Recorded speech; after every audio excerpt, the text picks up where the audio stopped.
as we said, somewhere between 25 and 35,000 feet, and can see pretty much everything.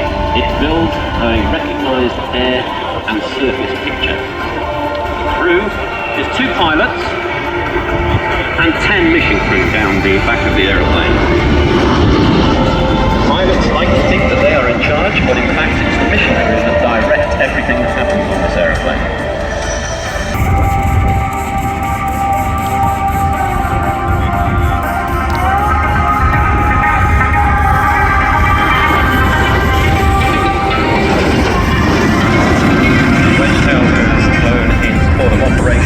Poses with carnage in trail.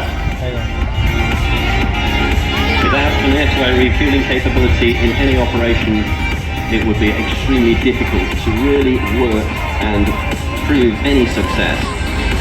KC-30 tanker transport aircraft is training its wingtip hoses on its neck fastener. Wingtip hoses are